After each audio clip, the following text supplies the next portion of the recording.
Pendant qu'on préparait cette émission hier, vous avez souligné un point très capital. Il y a certains pasteurs qui disent, venez, ceux qui ont 15 000 $, je vais moi-même vous poser, vous imposer la main et puis venez donner, je vais moi-même vous prier pour vous. Mais pour ceux qui donnent peu, alors le pasteur peut dire, allez chez les anciens ou les seigneurs lui-même va venir. Donc c'est là, je ne comprends pas. C'est-à-dire que en fait, tu peux avoir l'onction, poser la main, guérir, soigner, transmettre le bonheur, tout ce que tu veux.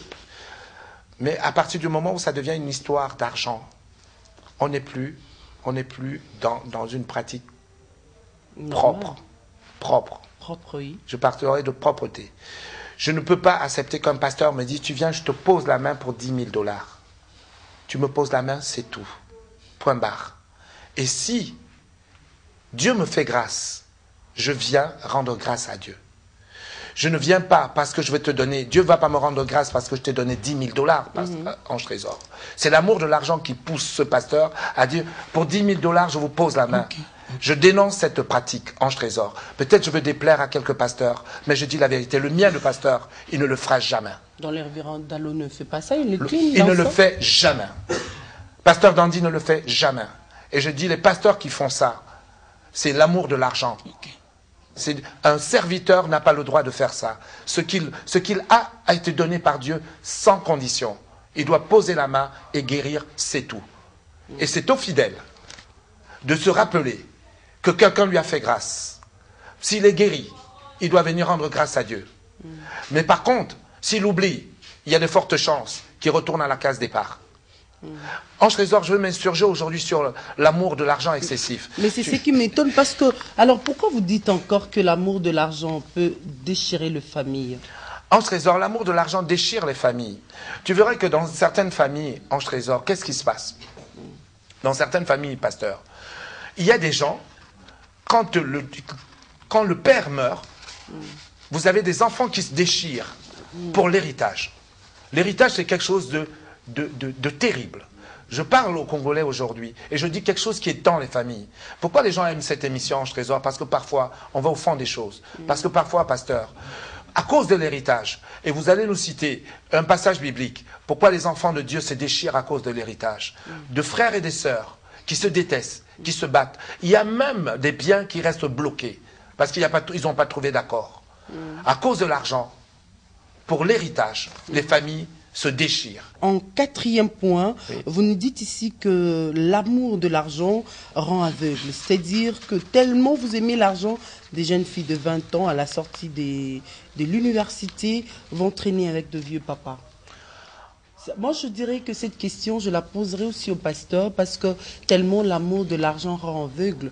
Il y a certains pasteurs qui confondent les choses, qui peuvent même avoir la dîme venant d'une prostituée. C'est pas mauvais. Ange Trésor, là, vous êtes en train de tout mélanger. On va faire question par question. Oui. D'accord. Oui. Vous avez posé la première question. D'abord, l'amour de l'argent rend aveugle. Ça, c'est la question. Je retourne la question au pasteur Dandy. Oui. Dans quel cas, sur le plan biblique, pasteur Dandy, l'amour de l'argent rend aveugle? Merci. Je veux parler du passage de Luc chapitre 16 à partir du 19e verset, où on nous parle du jeune homme riche en face du pauvre Lazare. La Bible dit il était là, l'homme riche, et en face de lui, devant sa porte, il y a un homme pauvre qui s'est couché là. Et la Bible dit qu'il s'est contenté même de prendre les miettes qui tombaient de la table de l'homme riche.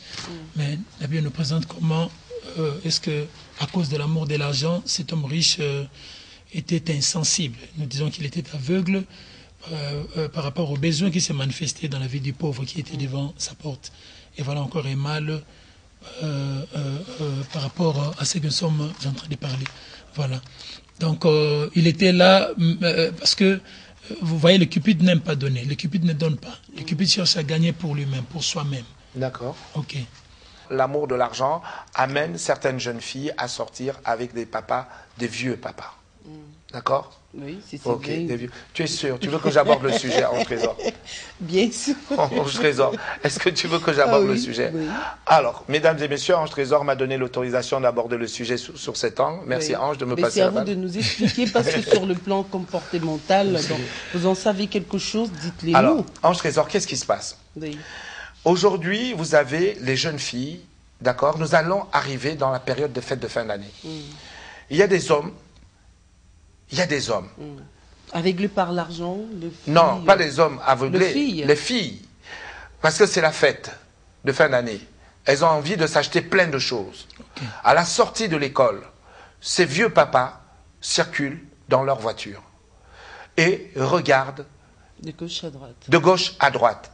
Et puis vous avez des jeunes filles, Ange Trésor, oui. aveuglées par l'amour de l'argent, qui scannent les voitures de ces papas qui passent comme ça et qui les accompagnent du regard. Ange Trésor, je dis à ces enfants, résistez. Résistez et résistez encore. D'accord? Ou alors, aveuglé par l'amour de l'argent, oublie même ou ignore même la relation de bon voisinage et il va plus loin sortir avec le père de sa voisine. De sa voisine. Ou le mari de sa voisine. Le mari de sa voisine. Moi, je dis à ces enfants, résistez. Parce que si le père n'avait pas fait des appels de phare, lui aussi, et de code phare, et des regards sur cette personne, si tu regardes comme étant un père, elle a beau te regarder, ton regard reste celui d'un père, ça ne marchera pas. Voilà. C'est une question d'abord de dignité. Parce que moi, je connais des hommes qui sont intègres. J'étais avec un ami un jour, son téléphone a sonné. Son téléphone a sonné. Et tu sais ce que la personne a dit? Non. Mademoiselle, arrêtez de m'appeler. Oh. Oui. Un homme public connu. Mademoiselle, arrêtez ce genre d'agissement. Je voudrais vous voir, pour vous rencontrer. Et cet homme, un dignitaire, il a dit, mademoiselle, ça suffit. Arrêtez d'appeler sur mon téléphone pour me faire des offres de prestations. Ange Trésor, il y a des hommes dignes au Congo. J'ai rencontré cet homme. Oui, il y en a des propres. Arrêtez de me faire des offres. J'aimerais vous rencontrer. Pourquoi faire, mademoiselle? Mais pour vous connaître. Non, mademoiselle, ça suffit. Ça suffit, sinon je porte plainte contre vous. Oh. Et oui, et j'exhorte tous ces papas de se conduire de cette façon. J'étais tellement fier de le connaître, je me suis levé, je lui ai serré la main. Encore vous êtes devenu les nouvelles amies des papas, donc vous les défendez. Ah mais moi je défends les papas. Il y en a, attention, Ange Trésor, souvent on les accuse à tort et à travers. Mais il y a des papas qui sont dignes. Il y a des papas qui restent propres. Clean. Je connais des papas propres, dignes, qui a dit non mademoiselle, ça suffit. J'exhorte également les mamans qui sont dans les boulots, qui sont au travail, puisque nous allons voir des femmes qui travaillent dans des administrations. Dites non à tous vos chefs.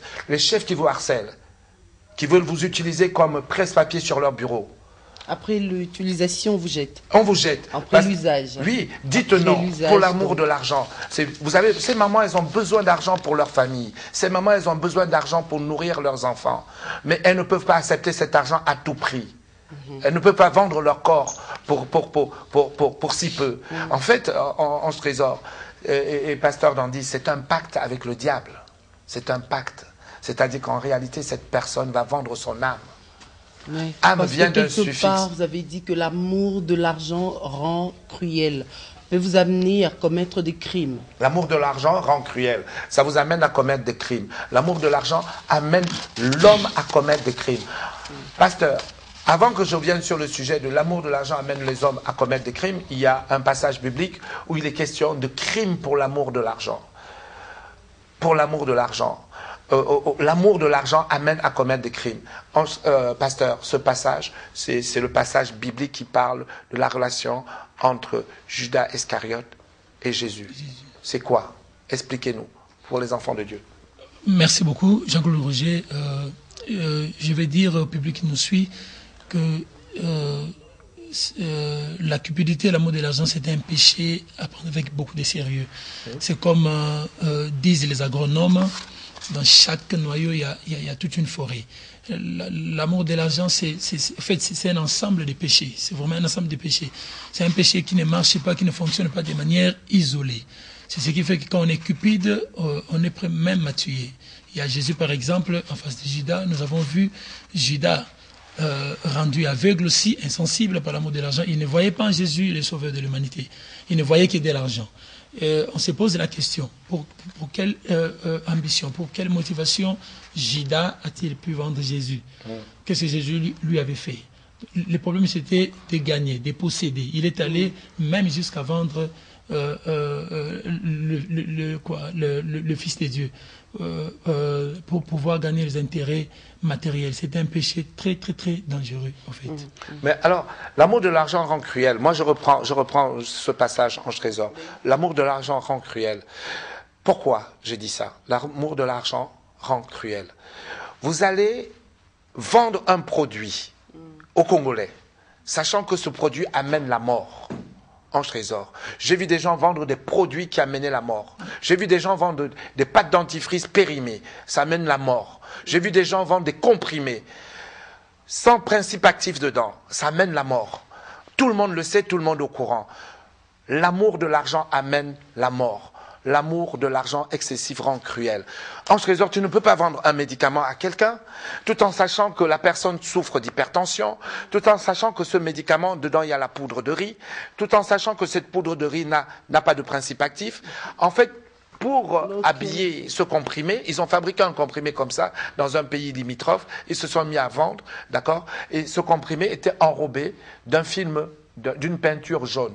Vous savez ce que c'est cette peinture? C'est la peinture avec laquelle